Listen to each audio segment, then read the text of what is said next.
오늘 하나님 말씀은 누가복음 9장 18절에서 22절까지 보도록 하겠습니다.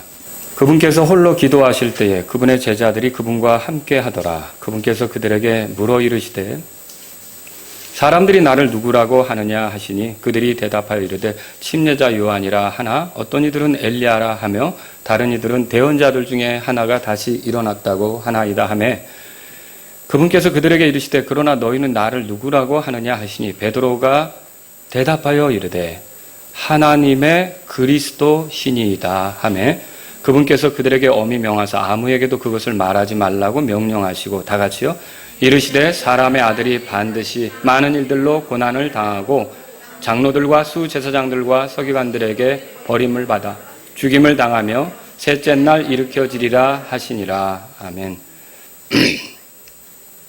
20절에 보시면은 하나님의 그리스도 이런 표현이 있습니다.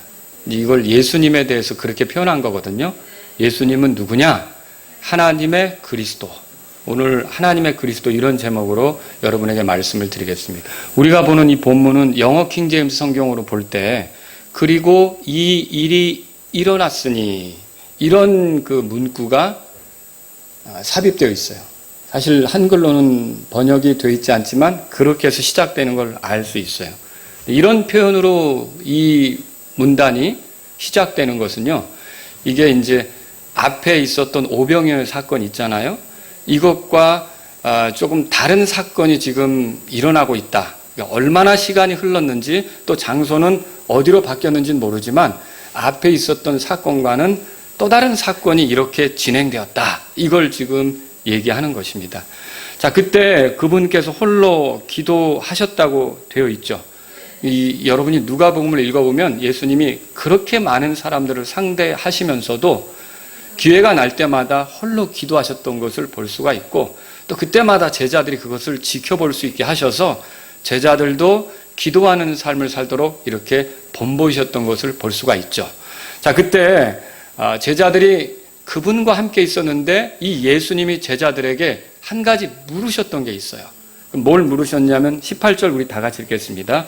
그분께서 홀로 기도하실 때에 그분의 제자들이 그분과 함께 하더라. 그분께서 그들에게 물어 이르시되 사람들이 나를 누구라고 하느냐 하시니. 자, 여기서 예수님이 제자들에게 물었던 게 뭐냐면 사람들이 나를 뭐라고 하지? 나를 누구라고 하지? 이거를 물으셨던 거예요. 그러면 여러분 대답해 보세요. 사람들이 예수님에 대해서 뭐라고 하는지 예수님이 알까요? 모를까요? 알죠. 그분은 이미 사람들의 마음을 다 꿰뚫고 계신데 그럼에도 이 질문을 하신 거예요. 그러면 왜 이 질문을 하셨냐면 정말 예수님께서는 자신이 누구신지 이 제자들에게만큼은 더 선명하게 더 확고하게 알려주시고자 하는 뜻이 있으셨다는 거죠. 아니나 다를까 이 엉뚱한 대답을 이제 듣게 되신 거예요. 뭐냐면 사람들이 예수님에 대해서 생각하는 거는 많이 오해하고 있었던 거죠. 잘못 알고 있었던 거죠. 어떤 내용입니까? 19절 우리 같이 읽어보겠습니다. 읽겠습니다. 그들이 대답하여 이르되 침례자 요한이라 하나 어떤 이들은 엘리야라 하며 다른 이들은 옛 대언자들 중에 하나가 다시 일어났다고 하나이다.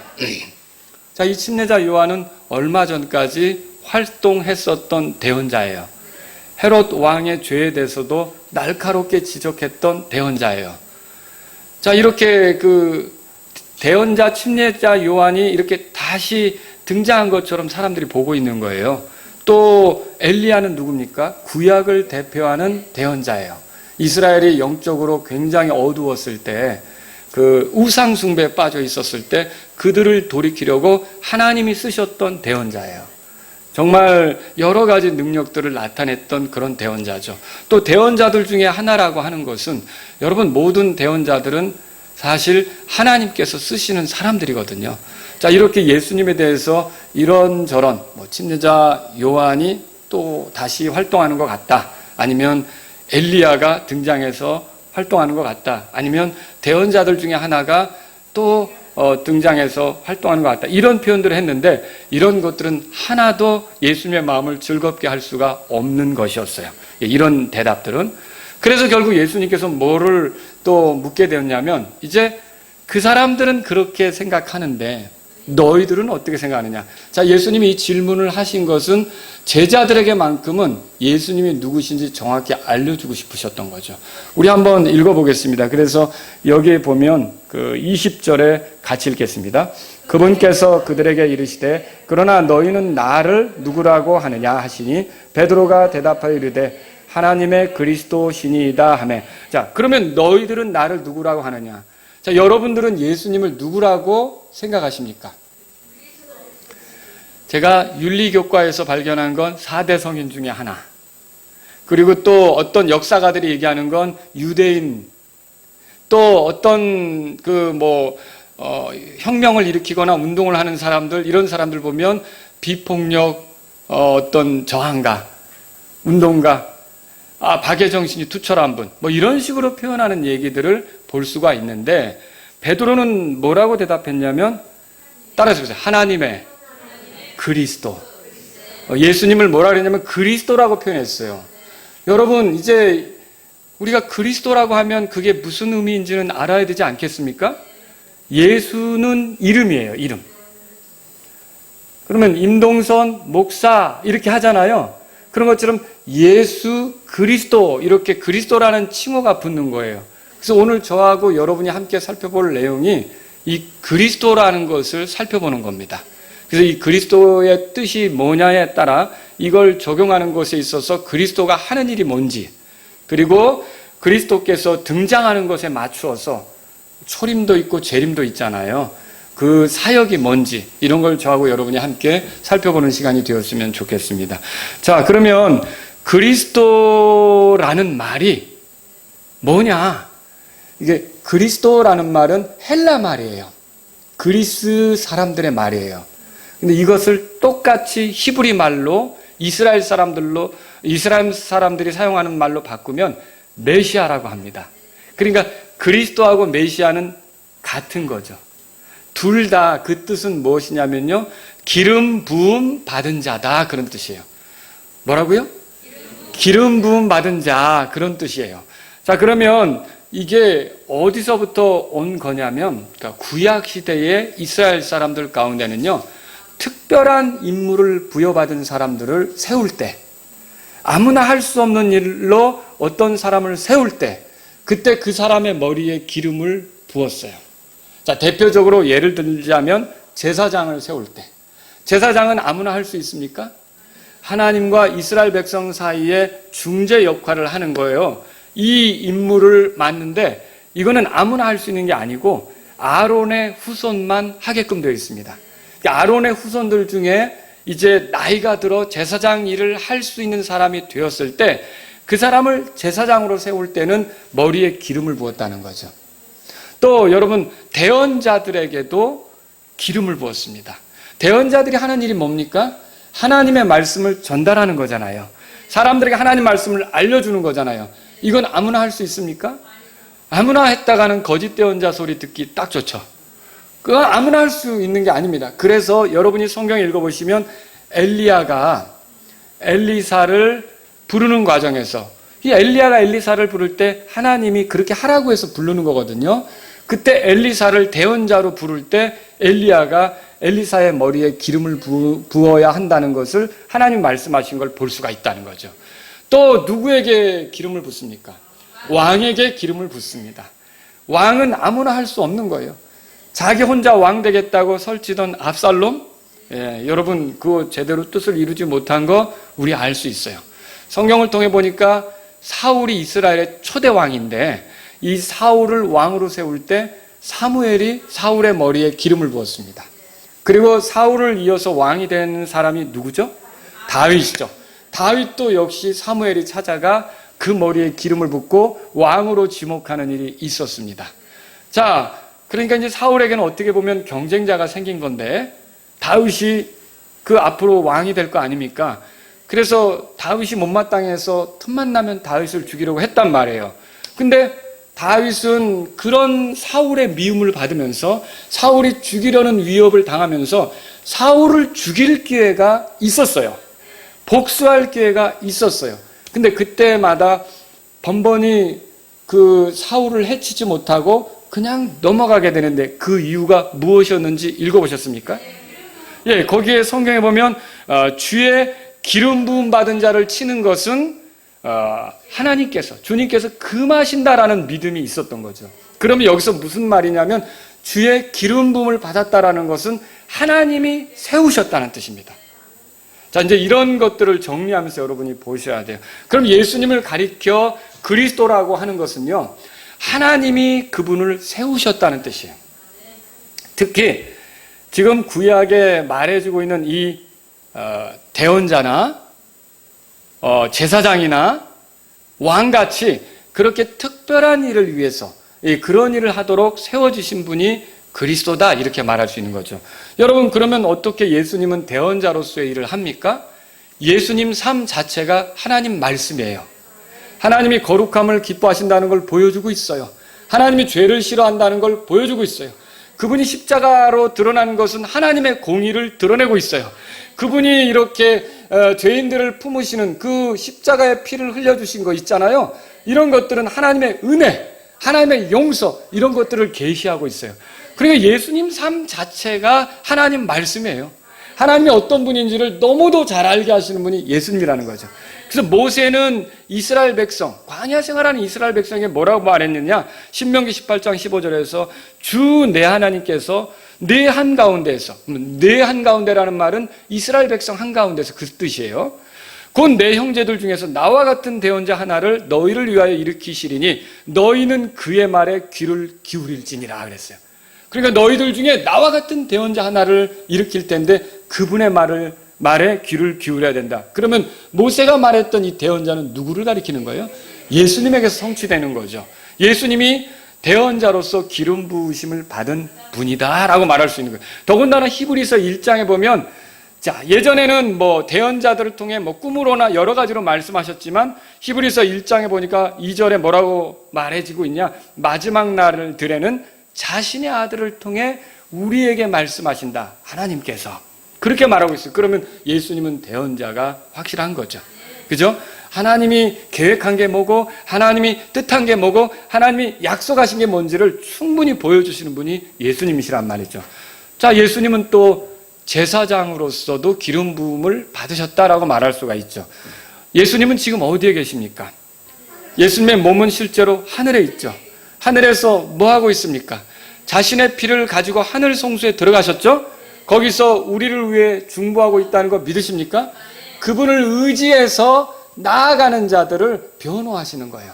그러니까 이스라엘 백성이 제사장을 통해 하나님께 제사를 드리고 이렇게 하는 것처럼, 하나님을 만나는 것처럼, 오늘날 우리는 제사장이신 예수님을 통해서 하나님하고 가깝게 될 수가 있다는 것이죠. 근데 여러분 보세요. 원래 제사장은 아론의 후손이어야 한다고 했잖아요. 그런데 예수님은 아론의 후손입니까? 그렇지는 않습니다. 그러나 히브리서에 보면 멜기세덱의 계통을 따라 다른 제사장이라는 걸 우리가 알 수 있어요. 영원한 제사장이라는 걸 알 수 있어요. 예수님은 그래서 제사장이고요, 대제사장이 되시는 거예요. 여러분이 다 예수님을 따라 제사장 된 거 아닙니까? 자, 예수님은요 이렇게 기름 부음을 받고 하나님과 우리 사이에서 중재하는 역할을 하신다.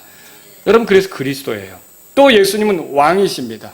여러분, 예수님은 왕으로서 통치하시는데 제자들에게 하나님의 왕국을 선포하라고 명령하셨고 제자들이 가서 왕국을 선포했죠. 예수님의 관심은 왕국에 있었던 거예요. 더군다나 예수님이 십자가에서 죽으실 때 그 십자가의 명패에 쓴 글이 있었죠. 이 사람은 누구라고요? 유대인들의 왕이다, 그렇게 써 있잖아요. 왕. 예수님을 가리켜 왕이라고 했어요. 근데 그거를 빌라도도 이제 일반 그 제사장이나 서기관들, 장로들은 자칭 왕이라고 쓰라고 했지만 그렇게 할 수가 없었어요. 예수님은 왕이 틀림없어요. 심지어 예수님이 돌아가실 때 같이 십자가 못 박혔던 강도가 있잖아요. 그 사람이 자기는 죄가 있어서 이 고난을 받지만 이 예수님은 아무리 봐도 죄가 없는데 이 고통을 당한다고 알게 되었거든요. 그러면서 이 사람이 마지막 순간에 돌이켜서 뭐라 그랬냐면, 주여, 주께서 당신의 왕국에 들어오실 때 나를 좀 기억해 주세요, 이렇게 했잖아요. 그 말은 무슨 뜻입니까? 아니, 죽는 사람에게 무슨 왕국이 있어요? 죽으면 끝나는 건데. 그러면 이 강도는 이분이 그리스도로서 부활할 걸 믿었다는 뜻이에요. 그리고 왕국을 가져올 왕으로서 진짜 그리스도라는 걸 믿었다는 뜻이에요. 그래서 그때 나에게 은혜를 베풀어 달라. 당신이 통치하게 할 때 은혜를 베풀어 달라고 이렇게 말한 것이죠. 자, 그러면 예수님은 이렇게 그리스도라고 할 때 대언자요, 제사장이요, 왕으로서의 특별한 사역을 하기 위해서, 우리와 하나님 사이에서 특별한 일을 하기 위해서 하나님께서 세우신 분이다. 이제 여러분, 우리는 그 예수님을 통해서 하나님의 뜻을 정확히 아는 거고요. 예수님을 통해서 우리는 하나님하고 가깝게 되는 거고요. 이제 우리는 예수님의 통치를 받게 되는 그런 형편에 놓여 있는 거죠. 이걸 인정하는 것이 이제 예수님을 그리스도로 믿는 것이다. 그렇게 말할 수 있는 거예요. 자, 그래서 예수님은 이렇게 위대한 대언자요, 제사장이며 왕으로서 사역하도록 기름 부음을 받으신 분이다. 이렇게 말할 수 있는 거죠. 자, 근데 이제 제가 예수님이 그리스도로 오시는 거에 대해서 두 가지를 여러분에게 말씀드리려고 해요. 이제 두 번째 얘기를 드리고 싶은 건데, 자, 예수님이 이 땅에 육체를 가지고 오는 경우가 있어요. 진짜 육체를 가지고 오는 경우. 구약에서도 종종 사람의 모습으로 드러나는데 우리는 그걸 현현하신다고 하는 거지, 완전히 지금 우리 같은 이제 육체로 이렇게 오신 걸로는 얘기하진 않거든요. 근데 이렇게 육체를 가지고 예수님이 오시는 경우가 두 경우가 있는데, 하나는 여자의 몸을 통해서 완전히 우리처럼 사람의 몸을 입고 오시는 경우예요. 이걸 뭐라 그러죠? 그리스도의 초림 그래요. 따라서 초림. 자, 그리고 예수님은 십자가에서 죽으셨죠? 근데 죽음으로 끝났습니까? 아니죠. 부활하셨죠? 그리고 지금 어디 계셔요? 하늘에 올라가셨죠? 그러면 계속 하늘에 있습니까? 다시 오십니까? 다시 오시죠? 그때는 어떤 몸으로 올까요? 부활하신 그 영광스러운 몸으로 다시 오시는 거예요. 그때 예수님이 다시 오는 것을 우리가 재림이라고 해요. 따라서 재림. 예. 그러니까 예수님이 이 몸을 가지고 오시는 단계는 두 가지가 있는데, 하나는 뭐예요? 초림. 다른 하나는 뭐예요? 재림. 초림은 이미 이루어졌습니까? 예, 이미 이루어졌어요. 언제 이루어졌습니까? 지금부터 약 2000년 전에 유대 땅에서 베들레헴에서 이루어진 거죠. 재림은 이루어졌습니까? 아직 안 이루어졌죠. 이건 이제 언젠가 이루어질 일이에요. 이거 어느 때 이루어질 일인지는 모르지만 얼마 남지 않은 것처럼 보이기도 해요. 여러분, 그렇죠? 자, 이런 시절을 우리가 살고 있어요. 그런데 베드로는 지금 예수님을 가리켜 뭐라 그러냐면 하나님의 그리스도 이렇게 말했어요. 이 땅에는요, 자칭 그리스도들 많아요. 얼마 전 교회에서 이렇게 교제하다가 우리 성도님 한 분이 이렇게 그 명함을 보여줬는데 조물주가 나타나셨더라고요. 그 조물주를 만나고 싶으면 그리로 전화하라는 거예요. 네? 핸드폰 번호가 적혀 있더라고요. 우리나라에는 유독 조물주도 많고 가짜 예수도 너무 많아요. 자칭 예수가 많다는 거죠. 그러니까 그 가짜 그리스도, 그리고 거짓 그리스도, 적 그리스도가 많다는 거죠. 이제 마지막 때는 실제로 계시록 읽어보면 그리스도가 아닌데도 그리스도 행세를 하면서 그리스도를 대적하게 될 하나의 적 그리스도가 등장할 것을 우리는 알고 있어요. 그렇죠? 그런 거에 비하면 예수님은 베드로의 고백을 통해 볼 때 진짜 하나님의 그리스도다, 이걸 알 수 있는 거죠. 자, 이건 뭘 얘기하는 거냐면 하나님께서 권능, 성령으로 기름 부으셔서 함께 하시면서 하나님이 하시고자 하는 특별한 일, 아무도 할 수 없는 그 일을 위해 따로 세우신 분이 바로 이분이시다, 그런 뜻이에요. 자, 여러분, 그래서 예수님 앞에 베드로가 하나님의 그리스도십니다 이렇게 대답했는데, 잘한 대답이에요? 잘못한 대답이에요? 잘한 대답이죠. 그러니까 마태복음 16장 17절에 보면 이 비슷한 본문 이제 소개하고 있는데 예수님이 칭찬하시죠. 바요나 시몬아, 시몬이 베드로의 다른 이름이에요. 내가 복이 있도다. 그것을 내게 계시한 이는 살갑이가 아니요 하늘에 계신 내 아버지시니라. 잘 대답했다는 소리죠. 네가 말한 게 맞다는 거죠. 예수님이 그리스도입니까? 예수님이 그리스도이십니다. 예수님을 아무리 좋게 얘기해도 예수님을 그리스도로 믿지 않으면 소용이 없는 거예요. 그런데 예수님은 이렇게 자신이 그리스도인 것을 인정하시는 그 모습을 보여주시고는 21절에 곧바로 이렇게 말씀하십니다. 21절 우리 같이 읽어보죠. 21절. 그분께서 그들에게 엄히 명하사 아무에게도 그것을 말하지 말라고 명령하시고. 여러분 궁금하지 않으세요? 자신이 그리스도라고 얘기하니까 너 참 잘 말했다. 그러면 자신이 그리스도인 거예요? 아닌 거예요?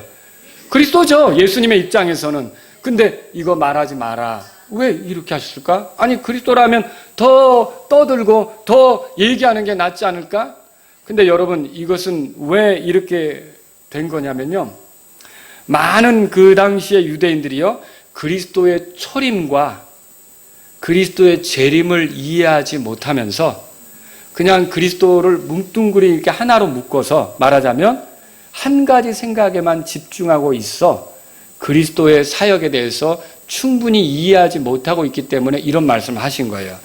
구약에 예언된 그리스도의 모습은 초림 때의 모습이 있고요, 재림 때의 모습이 있단 말이에요. 자, 저와 여러분들은 이제 초림과 재림 사이에 교회 시대가 있다는 걸 알아요. 교회 시대는 신비죠. 구약에는 잘 계시되지 않은 거란 말이죠.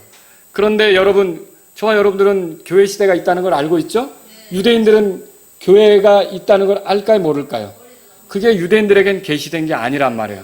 그래서 그들은 이렇게 볼 때, 자, 여기서 바라보는데 앞으로 예수님이 오실 거고 또 오실 건데, 자, 이게 초림이고 재림인데 여기서 바라보면요, 초림과 재림 사이에 교회가 있단 말이에요.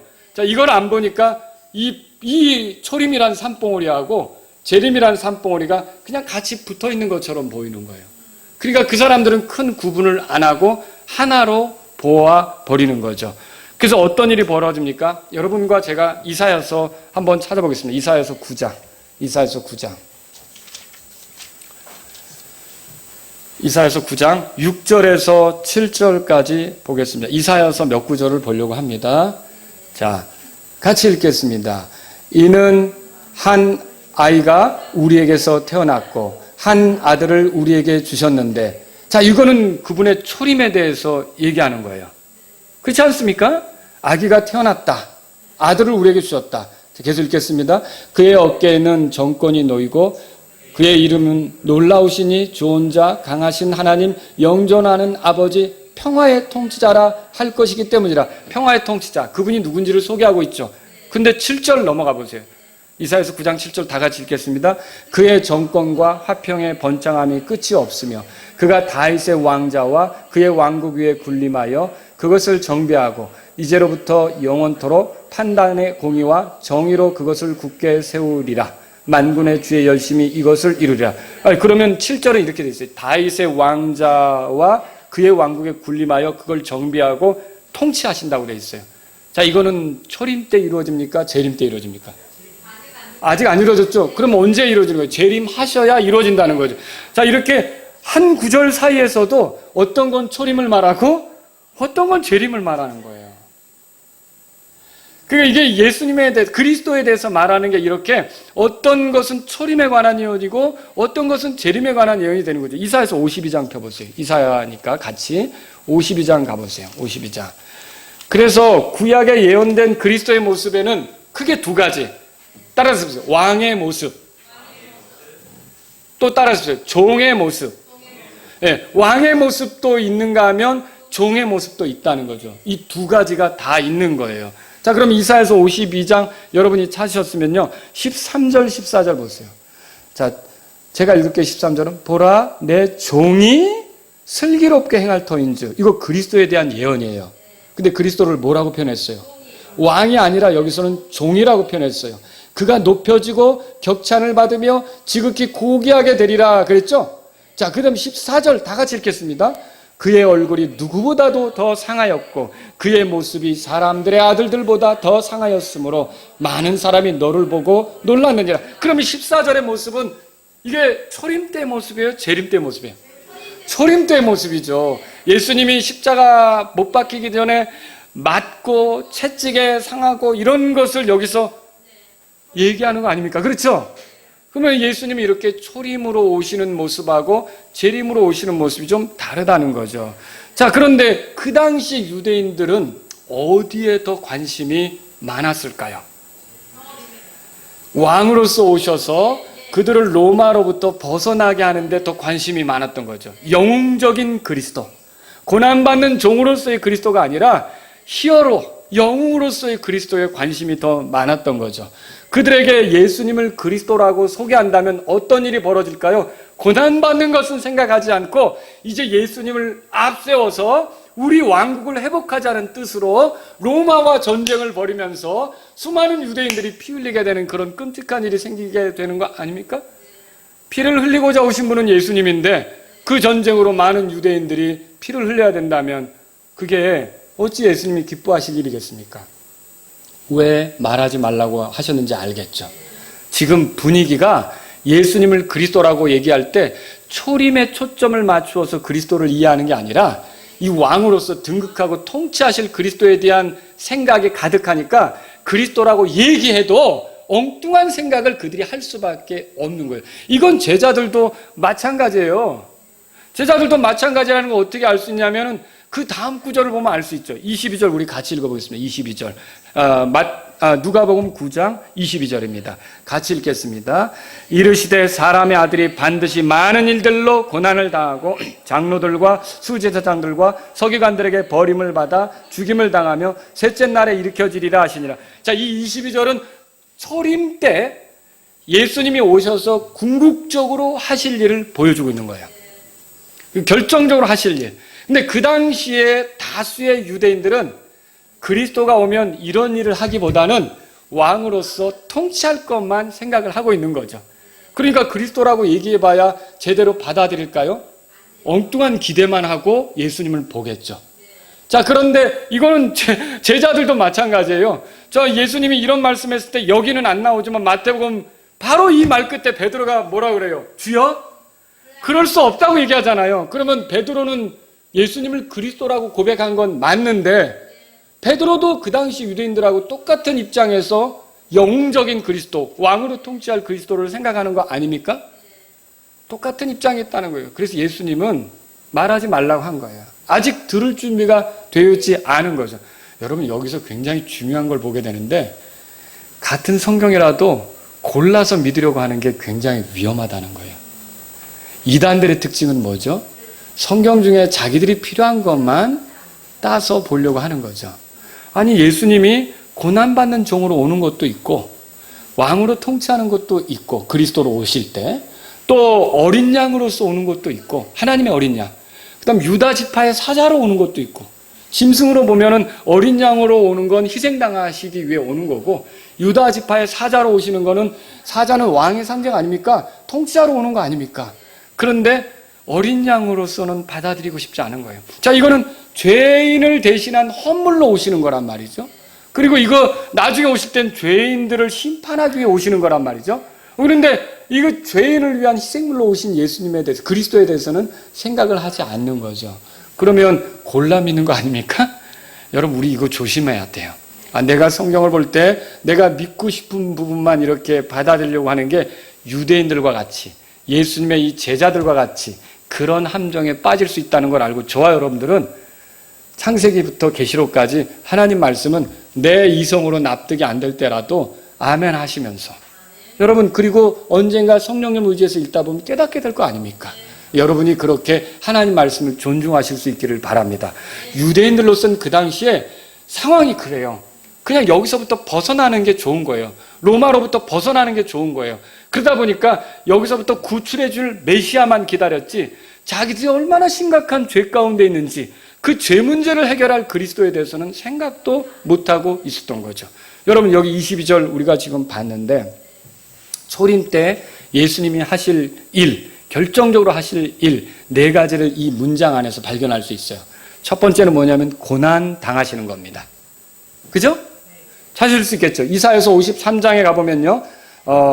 제가 4절 5절 읽습니다. 참으로 그는 우리의 고통을 짊어지고 우리의 슬픔을 담당하였거늘 우리는 그가 매를 맞고 하나님께 맞아 고난을 당한다고 생각하였노라. 그러나 그는 우리의 범법들로 인해 부상을 당하고 우리의 불법들로 인해 상하였노라. 그가 징벌을 받음으로 우리가 화평을 누리고 그가 채찍에 맞음으로 우리가 고침을 받았도다. 자, 그럼 여기서 누가복음 9장 22절에서 그리스도가 오면 초림 때 와서 하실 첫 번째 일, 고난당한다. 이건 이사야서 53장의 성취가 되는 거죠. 그리스도가 하면 이 일을 할 거다. 그거 아닙니까? 두 번째로요, 뭐예요? 누가복음 9장 22절에 보니까 두 번째는 어떤 일을 합니까? 버림받는 것이 나오죠. 여러분 시편 118편 22절에 이 그리스도에 대해서 뭐라고 그랬냐면 이스라엘의 건축자들이 버린 돌이 모퉁이 돌이 되리라는 예언이 있어요. 버림받았지만 모퉁이 돌이 된다는 예언이 있어요. 여러분 그리스도는요, 이 땅에 오셔서 사람들에게 버림받았고요, 하나님께도 버림받게 되는 거예요. 그럼 예언의 성취 아닙니까? 세 번째는 뭐가 있어요? 죽임당한다고 그랬죠? 이사야서 53장 10절에 이렇게 써 있어요. 그러나 주께서 그를 상하게 하는 것을 기뻐하사 그를 고통에 두셨은즉 주께서 그의 혼을 죄로 인한 헌물로 삼으실 때 그가 자기 씨를 보고 자기의 날들을 길게 하며 또 주의 기뻐하시는 일이 그의 손에서 번영하리로다. 자, 여기 보니까 주께서 그를 상하게 하는 것을 기뻐하셨다고 돼 있어요. 그리고 9절에는요, 또 그는 사악한 자들과 더불어 자기 무덤을 만들었으며, 그러면 그 죽는다는 얘기 아닙니까? 그럼 누가복음 9장 22절에서 말하는 그 세 번째 것, 그리스도가 오면 궁극적으로 하실 일은 죽는다는 거 아닙니까? 십자가에서 죽어야 그리스도로서 성취가 되는 거죠. 자, 그런데 네 번째 게 있어요. 네 번째 거는 뭡니까? 셋째 날에 다시 일어난다는 거죠. 자, 시편 16편을 펴보세요. 이거는 시편 16편. 다시 일어난다는 거예요. 그리스도에 대한 그 예언인데요. 10절에 보세요. 같이 함께 읽겠습니다. 이는 주께서 내 혼을 지옥에 남겨두지 아니하시고 주의 거룩한 자가 썩음을 보지 아니하게 하실 것이기 때문이니라. 그러니까 예수님이, 그러니까 그리스도가 이 땅에 오셔서 죽겠지만 썩지 않는다, 부활한다. 이것이 지금 예언되어 있는 거예요. 여기 지옥에 남겨두지 않는다는 말은 죽은 자들의 거처에 그분이 있지 않게 된다.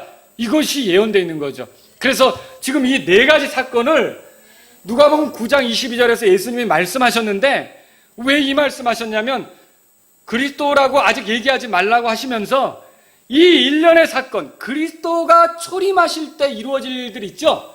이 네 가지가 순차적으로 따박따박 이렇게 이루어지게 되는 걸 보면 제자들은 이분이 그리스도구나를 더 확실히 알게 되지 않겠습니까? 그때 가서 더 확실히 선포하겠죠. 근데 지금은요, 다른 유대인들처럼 왕으로 오실 그리스도만 생각하면서 이거를 못 맞출 수 있다는 거예요. 초림의 목적을 못 맞추고 나아갈 수 있다는 거죠. 그래서 지금 예수님께서는요, 아무에게도 그것을 말하지 말라고 하셨던 거예요. 아직은 무르익지 않은 거란 말이죠. 이게 언젠가 확인이 될 텐데, 언제 확인이 됩니까? 예수님이 이렇게 고난당하고 버림받고 죽임당하고 셋째 날에 다시 일어나시면 이분이 구약에 예언된 그 그리스도구나를 명확히 알게 된다는 거죠. 그래서 말하지 말라고 했던 거예요. 그리스도께서 육체를 가지고 땅에 오시는 거는 제가 두 가지라 그랬잖아요. 초림과 재림이 있는데, 초림 때는 여러분 세상 죄를 제거하는 하나님의 어린 양으로서 오는 겁니다. 그리고 재림 때는 유다 지파의 사자로서 세상을 통치하기 위해서 오시는 겁니다. 다르잖아요. 초림 때는요, 죄인의 죄들로 인한 헌물로 자기 자신을 주시기 위해서 오시는 겁니다. 재림 때는요, 회개하지 않은 그 죄인들을 심판하는 심판자로서 오시는 겁니다. 초림 때는 왕으로 소개되지만 실제로 통치하는 건 재림 때 가서야 통치하게 됩니다. 이 그림을 어디서 보느냐면요, 다윗에게서 보죠. 다윗은 일찍이 어린 나이에 기름 부음을 받았어요. 곧바로 통치하던가요? 아니었죠. 그 다윗이 통치하기까지는 그 중간에 사울이 아직도 여전히 흔들면서 다윗을 못 잡아먹어가지고 안달이 난 그런 걸 읽어보잖아요. 여러분, 근데 때가 되니까 어때요? 사울은 심판받고 다윗이 통치자가 되는 걸 우리가 읽어보잖아요. 똑같아요. 예수님도요, 일찍이 초림 때 왕으로서 기름 부음 받으신 거예요. 다윗이 일찍이 기름 부음 받은 것처럼. 그렇지만 지금 세상은 누가 주물럭거리고 있습니까? 공중의 권세 잡은 통치자 마귀가 주물럭거리면서 어떻게 해서든지 예수님 믿는 세력을 약화시키려고 애를 쓰고 있는 거죠. 그러나 이것은 다윗의 때를 보면 아는데, 결국은 사울이 심판받고 다윗이 기름 부음 받아 왕으로서 등극하는 것처럼 여러분 이 다윗의 그림만 보더라도 결국은 사탄은 저 바닥 없는 구덩이에 던져질 것이고 예수 그리스도께서 통치하는 시절이 오는 걸 믿으시기 바랍니다. 예수 그리스도는 그래서 예수님은 그래서 그리스도다 이렇게 말할 수 있는 거죠. 베드로는 이걸 잘 이해하지 못했지만 나중에는 알게 됐어요. 부활을 경험하면서 이해하고 나니까 고넬료의 집에 갔을 때, 우리 사도행전 10장 보겠습니다. 고넬료의 집에 갔을 때 이거를 잘 얘기를 해주죠. 그 당시에는 그러면 안 되죠. 죽는다니요.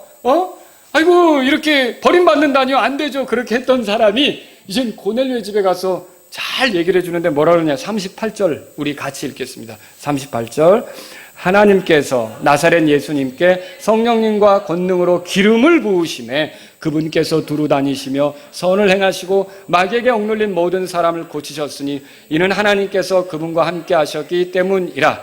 하나님이 그분과 함께 하셨다 그렇게 말하는데 여기서 보니까 성령님과 권능으로 나사렛 예수님이 하나님으로부터 기름 부음 받았다고 말하고 있어요. 이게 그리스도라는 뜻이에요. 예수님이 그리스도라고 말하는 거죠. 자, 그 다음 구절 보세요. 39절 다 같이 읽겠습니다. 시작. 우리는 그분께서 유대인들의 땅과 예루살렘에서 행하신 모든 일의 증인이라. 그들이 그분을 나무에 매달아 죽였으나, 이 나무에 매달아 죽였다는 건 뭐예요? 십자가 사건을 얘기하는 거죠. 그분이 고난을 당하고 버림받으며 죽임당한 것을 얘기하는 거예요. 그러니까 베드로는 이제 예수님이 그리스도라는 생생한 증거를 갖게 된 거예요. 그래서 아주 힘있게 고넬료에게 예수님에 대해서 말할 수 있었던 거죠. 당신이 믿어야 될 사람, 당신이 의지해야 될 사람, 당신이 기다려야 될 사람은 예수님이시다. 이거를 얘기할 수 있었던 거죠. 왜냐하면 그걸 다 경험했으니까. 그 다음 구절 읽어보세요. 다 같이 40절 읽겠습니다. 하나님께서 그분을 셋째 날에 일으키시고 그분을 공개적으로 보여주시되. 이건 뭘 얘기하는 거예요? 부활. 누가복음 9장 22절에 셋째 날에 일어나시고 그 얘기를 하고 있는 거죠. 그러니까 베드로는 이거를 생생하게 경험했으니까 고넬료에게 당신이 하나님께 나가려면 이 그리스도 예수님을 의지해야 됩니다. 당신이 하나님의 복을 누리려면 이 그리스도 예수님 말씀하신 걸 받으셔야 됩니다. 당신이 정말 영원한 생명을 누리려고 한다면 다시 오시는 왕이신 이 그리스도 예수님을 따라야 합니다. 라고 힘있게 말할 수 있었던 거죠. 여러분 이렇게 예수님을 그리스도로 믿을 때 어떤 일이 벌어지나. 초림 때 예수님이 죄인을 구원하기 위해서 오신 거 아닙니까?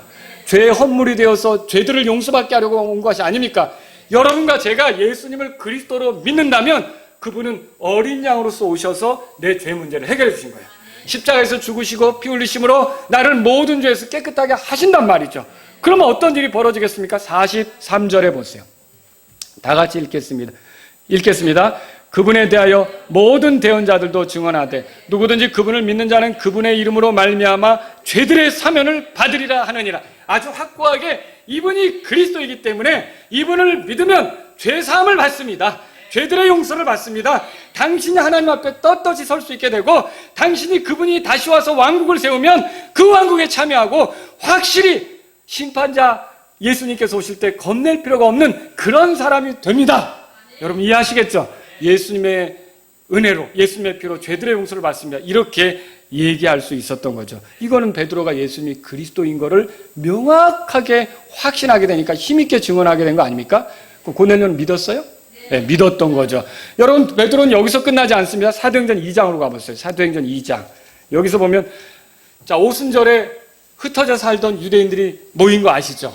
그때 놀라운 그들 지역의 말로 말하니까 놀라운 경험을 한 사람들이 이게 뭐야? 하고 몰려들었잖아요. 그때 그들에게 베드로가 설교를 하는데 어떤 내용으로 하냐면 23절 보세요.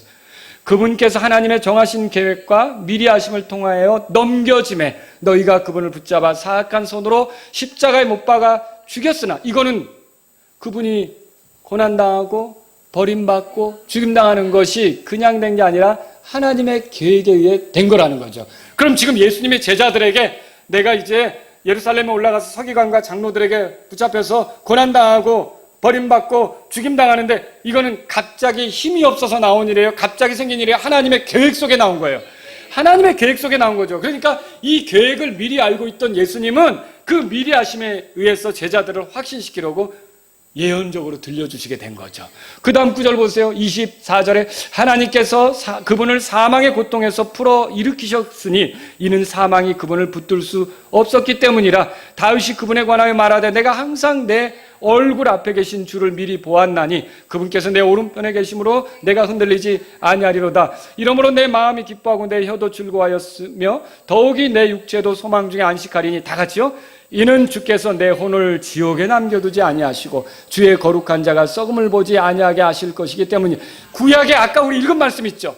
그걸 다시 베드로가 끄집어 오면서 이 시편 16편의 10절에 있었던 그 예언이 예수님에게 성취됐다. 다윗이 바라보았던 그 그리스도가 마침내 예수라는 분이시다. 그 예수라는 분이 오셔서 사망이 그분을 붙들 수 없는 그런 분이 되셨다. 예수님은 그리스도다라고 모여온 유대인들에게 선포했던 거죠. 여러분, 예수님은 그리스도이십니다. 예수님은 십자가에 못 박혀 죽으셨지만 죽음으로 끝나지 않으셨어요. 그러니까 이 예수님의 부활이 결정적으로 뭘 보여주냐면 예언의 성취, 하나님의 정하신 계획대로 모든 것이 되는 것을 보여주면서 이 예수님이 그리스도라는 걸 더 명확하게 입증하는 사건이 그리스도의 부활이라는 거죠. 만약 부활하지 않았으면 그리스도로 드러날 수가 없었죠. 그렇죠? 근데 이분이 사망의 그런 그 세력이 잡아둘 수가 없었고 하나님께서 그분을 사망 가운데서 일으키셨다는 것은, 그래서 다시 살아나셨다는 것은 그분이 그리스도가 틀림없어요. 그러면 왜 오신 거예요? 우리를 위한 하나님의 어린 양, 우리를 위한, 우리의 죄에서 우리를 건지기 위한 헌물이 되시고자, 왜 그 왕국에 우리가 들어가 살도록 우리를 먼저 죄 용서받고 그 왕국에 참여할 수 있게 만들어 주려고 이렇게 해서 예수님이 오셨다라고 하는 거죠. 바울이 여러분 이렇게 이런 걸 알았기 때문에 고린도 교회에게 뭐라 그러냐면, 들어보세요. 여러분, 이제 우리가 이거 많이 찾아봤는데 내가 또한 받은 것을 무엇보다 먼저 너에게 전하였노니 그것은 곧 성경 기록대로, 들어보세요. 그리스도께서 우리의 죄들로 인하여 죽으시고 묻히셨다가 성경 기록대로 셋째 날에 다시 살아나시고, 그리스도는요 이렇게 죽으시고 묻히시고 살아날 게 예언되어 있었는데 예수님이 그걸 성취하셨다는 거죠. 예수님이 그리스도가 맞죠? 근데 제자들도 아직 그걸 이해를 못하고 있고 유대인들도 이해를 못하니까 아직 아무에게도 이 얘기 하지 말라. 언제 얘기하는 거예요? 그분이 부활하시고 나면 이제 뭐든지 알게 되겠죠. 더 선명하게 알게 되겠죠. 그때부터 전할 수가 있게 되는 거죠. 자, 이제 저는 설교를 마쳐야겠습니다. 여러분은 예수님을 누구로 생각하십니까? 아무리 그분에 대해 좋게 말해도 예수님을 그리스도로 믿지 않으면 소용이 없습니다. 예수님을 그리스도로 믿으십니까? 그렇게 믿어야 되는 거죠. 그리스도께서는 사자의 모습과 어린 양의 모습이 함께 있어요. 그리고요, 그리스도께는요, 왕의 모습이 또 고난받는 종의 모습이 함께 있어요. 그리스도는 죄인을 위한 헌물의 모습과 죄인을 심판하는 심판자의 모습이 함께 있어요. 우리는 한쪽으로 치우치지 않습니다. 그러나 초림 때 되어진 일들을 통해서 우리는 먼저 필요한 게 있다는 걸 알아요. 분명히 그분이 왕으로서 오셔서 다스릴 것이고 그분의 왕국이 열릴 것이에요. 여러분과 제가 십자가의 강도처럼 그분의 왕국에 참여하기를 원하십니까? 그러면 먼저 필요한 게 뭘까요? 우리의 죄가 다뤄져야 되는 거예요. 우리의 죄가 용서돼야 되는 거예요. 우리의 죄가 깨끗하게 돼야 되는 거예요. 죄사함 받는 일이 필요한 거죠. 예수님은 그것을 위해 먼저 오셨던 거예요. 그래서 예수님이 십자가에서 우리의 죄 때문에 죽으셨다라고 하는 거죠. 성경 기록대로 이렇게 예수님은 고난당하셨고 버림받으셨고 죽임당하셨고 다시 살아나셔서 그리스도이심을 입증하셨어요. 여기서 중요한 건 유대인들의 문제는 뭐예요? 지금도 안 믿어요. 예수님을 메시아로 안 믿어요. 왜요? 그들은 죄 문제 해결을 중요하게 생각하는 게 아니라 그분이 와서 통치하는 것을 더 중요하게 생각하는 거예요. 그분이 와서 통치하는 건 기정사실이에요. 이미 정해진 거란 말이죠. 근데 거기에 참여하는 건 누가 참여할 수 있어요? 죄들을 용서받은, 죄사함 받은 사람들이 참여하는 거 아닙니까? 그럼 먼저 죄 용서를 받아야 되는데 이 유대인들은 자기들의 죄 문제는 중요하게 생각하지 않고 그저 택함 받았다는 생각으로 하나님 우리를 얼마든지 그런 왕국에 들이실 것처럼 착각하고 있는 거죠. 그러나 그들이 아무리 그런 착각을 하더라도 예수님의 피로 내 죄가 해결된다고 하는 걸 믿지 않으면 그 왕국에 들어갑니까? 못 들어갑니까? 그러니까 누구든지 먼저 하나님의 왕국에 참여하고 하나님과 영혼을 보내려면 정직하게 자기가 죄인인 것 이걸 인정하고 자기 죄 때문에 예수님이 오셔서 희생헌물이 되었다는 걸 인정하고 예수님이 흘리신 피로 내가 죄에서 깨끗하게 된다는 걸 인정할 때 그 사람이 그분의 왕국에도 참여하게 되는 복을 누리게 된다는 걸 믿으시기 바랍니다. 예수님 그래서 이스라엘 백성이 제사장을 의지해서 하나님께 나아갔던 것처럼 오늘날 우리가 예수님을 의지해서 하나님께 나아가도록 그렇게 우리를 위한 희생물이 되신 거예요. 또 예수님은 이제 하나님께서 세우신 대언자의 말을 들어야 했던 이스라엘 사람처럼 우리가 그분의 약속들, 그분이 말씀하신 것들을 존중하며 나아가도록 하기 위해서 우리를 위해 이제 대언자가 되시고 그리스도가 되신 거죠. 또 예수님은요, 이제 보세요. 왕으로서 기름 부음 받은 자들을 백성이 따라야 되잖아요. 그런 것처럼 이제 우리가 따라야 될 왕이에요. 이미 2000년 전에 왕으로 소개되었어요. 그리고 그분이 언젠간 등극하실 거예요. 다윗이 10대의 소년 때 사무엘에게 기름 부음 받았는데 그냥 사울에게 쫓기다가 죽고 왕이 되지 못했나요? 그거 아니죠. 그 하나님의 기름 부음으로 반드시 왕이 되지 않았습니까? 여러분, 예수님이 2000년 전에 오셔서 십자가에 죽으실 때 유대인의 왕 이렇게 명패 쓰고 그분이 왕이라고 하는 그것 때문에 죽으셨는데 그분이 반드시 왕으로 등극할 날이 올까요? 옵니다. 옵니다. 여러분, 그분이 왕으로서 등극할 날이 오면 이 세상에 그 힘 있다는 모든 통치자들 아무것도 아닌 것처럼 그냥 싹 홍수에 쓸려가듯이 다 쓰러져가는 시절이 옵니다. 여러분, 우리에게 이 그리스도 왕이신 분이 준비되어 있다는 거죠. 여러분과 제가 이 예수님을 그리스도로 믿는다면 얼마나 이게 소망이 되고 얼마나 힘이 나는지 얼마나 기쁨이 되는지 이 악한 자들이 득세하는 것 같은 세상이 곧 끝난다는 걸 믿으시기 바랍니다. 그리스도가 통치하는 정의로 공의로 다스리는 그런 시절이 준비되어 있습니다. 그러니까 삶을 살아갈 때 절대로 낙심할 필요가 없어요. 예수님을 그리스도로 믿는 사람은 온 우주 가운데 충만한 소망을 모시고 있는 겁니다. 그러니까 이것이 내 비위를 건들고 이것이 나를 속상하게 하고 이것이 나를 힘들게 한다고 해도 여러분이 위축될 것이 아니라 그리스도이신 예수님께 소망을 두며 살아가시길 바랍니다. 기도하겠습니다. 오늘 이 말씀을 들으신 여러분 가운데 아직도 예수님이 그리스도라는 걸 믿지 못했다면 예수님을 그리스도로 받아들이셔야 합니다. 하나님과 친밀해지는 길이 예수님께만 있습니다. 내가 하나님하고 가까워지려면 예수님을 통해야만 합니다. 내가 하나님을 알려면 예수님을 통해야만 알 수 있습니다. 내가 하나님과 더 영혼을 좋게 보내려면 예수님을 따라야만 그게 가능한 겁니다. 예수님을 받아들이시기 바랍니다. 그리스도로서 우리를 위한 죄업물이 되신 예수님, 십자가에서 죽으셔서 고난당하심으로 또 버림받으심으로 죽임당하심으로 우리를 위해 죄값을 지불하신 예수님, 그러나 살아계셔서 다시 오실 예수님을 여러분이 그리스도로 믿으시기 바랍니다. 여러분은 이미 예수님을 그리스도로 믿으셨습니까? 그러면요, 최후의 승리자를 모시고 있는 거예요. 왕을 모시고 있는 거예요. 이분과 함께 여러분은 승리의 편에 서는 거예요. 그러니까 그리스도인으로 살아가면서 좀 힘든 일 만났다, 어려운 일 만났다, 위축될 필요 없습니다. 여러분이 예수님을 의지해서 끝까지 믿음의 길을 달려갈 수 있기를 바랍니다. 오늘 여러분 가운데 예수님 그리스도이십니다. 나의 소망이십니다. 나의 대제사장이십니다. 나의 대언자이십니다. 나의 왕이십니다. 주님이 이루신 속죄로 나는 주님을 만나 주님의 왕국에 들어갑니다. 주님을 기다립니다. 이런 마음이 있으시면 여러분 기도하시기 바랍니다. 주님을 기다리는 마음으로.